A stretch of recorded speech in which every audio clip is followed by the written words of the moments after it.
তোমরা যারা ফেসবুকে পোস্টার প্রেজেন্টেশন করতে চাও আমাদের গ্রুপে জয়েন করতে পারো। ফেসবুকে ক্লাস 6 to 9 পোস্টার প্রেজেন্টেশন লিখে সার্চ করলেই আমাদের গ্রুপ পেয়ে যাবে। আমাদের এই গ্রুপে জয়েন হয়ে তোমার ক্লাসের সকল বিষয়ের পোস্টার অন্য সবার সাথে শেয়ার করতে পারবে। শিক্ষার্থীরা, ইংরেজিতে বাক্য গঠনের বেশ গুরুত্বপূর্ণ একটি উপকরণ হচ্ছে কনজাংশন।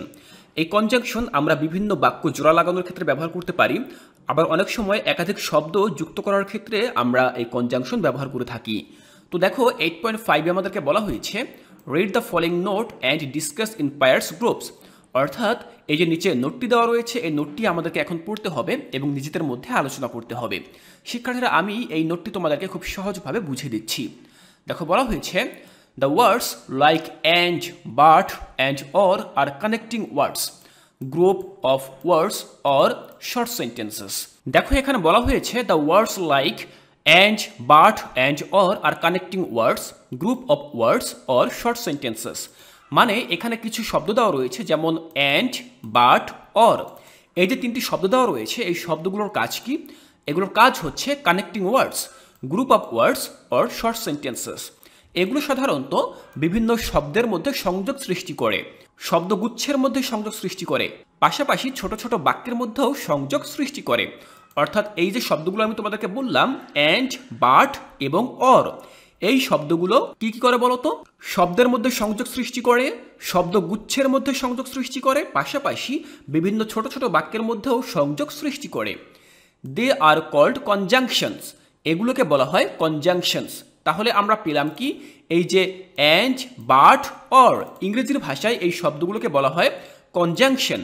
কনজাংশন শব্দের বাংলা অর্থ হচ্ছে যোজক। এই যোজকগুলো ব্যবহৃত হয় সাধারণত কোনো শব্দ, শব্দগুচ্ছ বা বাক্যাংশের মধ্যে সংযোগকারী হিসেবে। শিক্ষার্থীরা, খুব ভালোভাবে আশা করছি তোমরা বুঝতে পেরেছ। আমরা সামনে যদি কয়েকটি উদাহরণ দেই তাহলে কিন্তু এই বিষয়টি সম্পর্কে তোমরা জানতে পারবে। এখানে আমরা তিনটি ওয়ার্ড পেলাম, একটা হচ্ছে অ্যান্ড, আর একটা হচ্ছে বাট এবং অন্যটি হচ্ছে অর। এখন এই প্রত্যেকটি সম্পর্কে আমরা আলাদা আলাদাভাবে জানব। দেখো বলা হয়েছে and. We used and to add something similar. বলা হয়েছে আমরা অ্যান্ড শব্দটি ব্যবহার করি কোনো কিছু একই রকম বোঝাতে। এই যে সামথিং সিমিলার বলতে বোঝানো হয়েছে একই ধরনের বিষয়বস্তু বোঝাতে আমরা সাধারণত অ্যান্ড ব্যবহার করে থাকি। যেমন এখানে উদাহরণ দেওয়া রয়েছে the father and his son are playing badminton. দেখো বলা হয়েছে the father and his son playing badminton, অর্থাৎ বাবা এবং তার ছেলে ব্যাডমিন্টন খেলছে। যেহেতু এখানে বাবা এবং ছেলে দুজনে মিলে খেলছে এবং তারা একই জাতীয় খেলাই খেলছে এবং এটি যেহেতু সিমিলার একটা জিনিস, তাই এখানে দুইজনের মধ্যে সংযোগ স্থাপন করার জন্য অ্যান্ড ব্যবহার করা হয়েছে। এবং সেই দুজন ব্যক্তি কে কে? সেই দুজন ব্যক্তি হচ্ছে the father and his son, বাবা তার ছেলে। এই দুজনের মধ্যে সংযোগ স্থাপন করার জন্য এখানে এই অ্যান্ড নামক কনজাংশনটি ব্যবহার করা হয়েছে। আশা করছি এই অ্যান্ডের ব্যবহার কোথায় কোথায় আমরা করব এটি তোমরা খুব সহজভাবে বুঝতে পেরেছ। শিক্ষার্থীরা, এরপরে আমরা পরবর্তী কনজাংশনে যাব, যেটির নাম হচ্ছে বাট। এই বাট কখন ব্যবহৃত হয়? বাট ব্যবহার করা হয় সাধারণত বিপরীত কোনো বিষয় বোঝানোর জন্য। শিক্ষার্থীরা, যেমন একটু আগে আমরা সমজাতীয় জিনিস দেখেছিলাম, যেমন বাবাও ব্যাডমিন্টন খেলছে, ছেলেও ব্যাডমিন্টন খেলছে, কিন্তু সেখানে আমরা অ্যান্ড ব্যবহার করেছিলাম যেহেতু দুইটি সমজাতীয় জিনিস ছিল। কিন্তু যখন বিপরীত জিনিস হবে তখন আমরা বাট ব্যবহার করব। যেমন এখানে বলা হয়েছে we use but when we want to say something opposite to what has already been mentioned. দেখো বলা হয়েছে উই ইউজ বাট, আমরা বাট শব্দটি ব্যবহার করব when we want to say something, যখন আমরা এমন কোনো কিছু বলার চেষ্টা করব opposite to what has already been mentioned, অর্থাৎ যখন আমরা বিপরীত কিছু বলার চেষ্টা করব যা কিনা ইতোমধ্যেই উল্লেখ করা হয়ে গেছে। এই যাবতীয় পরিস্থিতিতে আমরা বাট কথাটি ব্যবহার করতে পারি।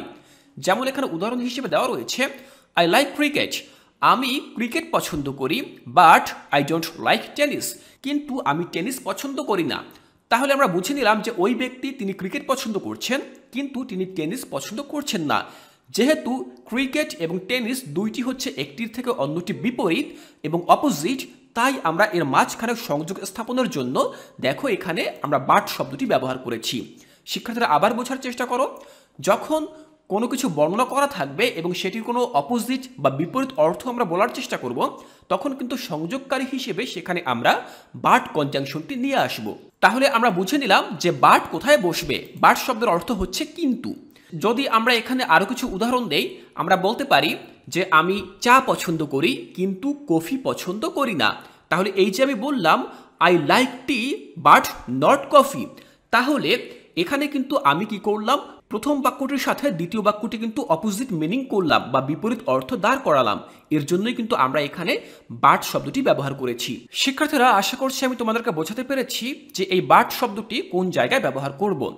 শিক্ষার্থীরা, আজকের ক্লাসটি তোমাদের কাছে কেমন লাগছে? তোমরা দেখতে পাচ্ছ যে আমি কতটা সহজভাবে তোমাদের জন্য এই ক্লাসটি বুঝিয়ে দিচ্ছি। তাই তোমাদের প্রতি অনুরোধ রইল, তোমরা এখনও যারা আমাদের এই চ্যানেলটি সাবস্ক্রাইব করোনি, তোমরা অবশ্যই আমাদের এই চ্যানেলটি সাবস্ক্রাইব করে রাখবে। শিক্ষার্থীরা, এর পরবর্তীতে আমরা চলো অর নিয়ে জানি। অর মানে হচ্ছে অথবা। এই অর শব্দটি আমরা ব্যবহার করতে পারি যখন একাধিক অপশনের মধ্যে যে কোনো একটি অপশন আমরা গ্রহণ করি। শিক্ষার্থীরা, আবারও বুঝে নাও, যখন কোনো একাধিক অপশন বা উপায় থাকে এবং তার মধ্যে থেকে যে কোনো একটি আমাদেরকে বেছে নিতে হয়, তখন আমরা অর শব্দটিকে ব্যবহার করি, যেটিকে বাংলায় বলা হয় অথবা। এখন দেখো বইটি কীরকম লেখা রয়েছে, we use or when only one option is possible. দেখো বলা হয়েছে আমরা অর শব্দটি তখনই ব্যবহার করি যখন শুধুমাত্র একটি উপায়ই সম্ভাব্য। এই সকল পরিস্থিতিতে আমরা অর ব্যবহার করি। যদি আমরা একটু উদাহরণ দিই তাহলে আরও সহজ হয়ে যাবে। We will go to Cox's Bazar next Friday or Saturday.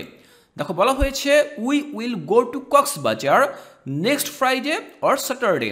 আমরা আগামী শুক্রবার অথবা শনিবার কক্সবাজারে যাব। তার মানে এই যে দুইটি দিনের কথা বলা হয়েছে, শুক্রবার অথবা শনিবার, এই দুইটি দিনের মধ্যে যে কোনো একদিন তারা কক্সবাজারে যাবে। তারা কিন্তু দুই দিনে যেতে পারবে না, তারা যে কোনো একদিন যাবে। তাহলে এখানে অপশন কোনটি কোনটি? এখানে অপশন হচ্ছে শুক্রবার এবং শনিবার। এই দুইটি অপশনের মধ্য থেকে যেহেতু একটি অপশনে যেহেতু তারা যাবে, তাই দুইটি অপশন সংযুক্ত করার জন্য আমরা মাঝখানে অর শব্দটি বসাবো। আমরা যদি আরো উদাহরণ দেই তাহলে বলতে পারি চা খাও অথবা কফি খাও। এখন তাকে আমি বললাম চা খাও অথবা কফি খাও, তার মানে তাকে আমি অপশন দিয়ে দিলাম, তুমি হয় চা খাবে নয়তো কফি খাবে। এখন এই চা এবং কফির মধ্যে যে কোনো একটি খেতে পারবে সে, দুইটি কিন্তু খেতে পারবে না। তার মানে বোঝা গেল যখন অপশন একাধিক থাকে কিন্তু সেখান থেকে বেছে নিতে হয় মাত্র একটি, তখন আমরা অর শব্দটি ব্যবহার করতে পারি। তাহলে শিক্ষার্থীরা, আশা করছি যে এই কনজাংশনগুলো এখানে দেওয়া রয়েছে, অ্যান্ড, বাট, অর, এই তিনটি কনজাংশন আমরা ইংরেজি বাক্যের কোন কোন জায়গায় ব্যবহার করব সেটি তোমরা খুব ভালোভাবে বুঝতে পেরেছো। শিক্ষার্থীরা, আমি চেষ্টা করেছি যতটা সম্ভব সহজভাবে তোমাদের জন্য আজকের ক্লাসটি বুঝিয়ে দিতে। আশা করছি সম্পূর্ণ এই ক্লাসটি তোমরা অনেক বেশি উপভোগ করেছো। আজকের ক্লাসে আমি তোমাদের সাথে 8.5 নিয়ে আলোচনা করেছি। এর পরবর্তী ক্লাসে আমরা 8.6 নিয়ে আলোচনা করব এবং সেই ক্লাসটিও কিন্তু আমি তোমাদেরকে খুবই সহজভাবে বুঝিয়ে দেওয়ার চেষ্টা করব। শিক্ষার্থীরা, তাই সেই ক্লাসটি দেখার আমন্ত্রণ জানিয়ে আজকের ক্লাসটি এখানেই শেষ করছি।